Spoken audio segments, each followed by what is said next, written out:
Welcome to Not Milk Never Milk. Subscribe if you're lactose intolerant. You start by enabling Snap. Go to Settings, System, Multitasking, and toggle Snap windows on. Once done, choose the specific Snap options you want: Snap Assist, Adjacent Resize, and Suggestions, because those change behavior. Now open 2 or 3 app windows you'll arrange. Position one window and hold the title bar. Drag it to the left or press Windows plus left arrow to snap. This first action sets the layout and tells Windows how you want to divide screen space. So make sure options are in. Next, arrange multiple windows using snap layouts and keyboard shortcuts. Drag a window to an edge for a half snap or to a corner for quarter snap.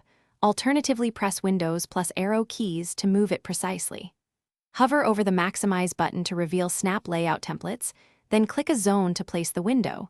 This is faster for complex grids.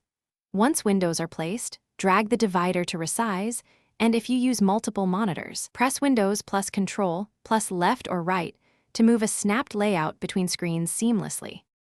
To finish, refine layouts and learn the recovery steps. Use snap groups on the taskbar to restore a set of snapped windows with one click. This saves layout time. If Snap stops working, first confirm multitasking settings are still enabled and then update your graphics drivers, because outdated drivers can block window handling. As a quick fix, restart Explorer or sign out and back in. That resets window state. If problems persist, reboot the PC and recheck Snap options. Those 2 steps resolve most issues. Thanks for watching. If this was helpful, leave a like and consider subscribing. See you next time.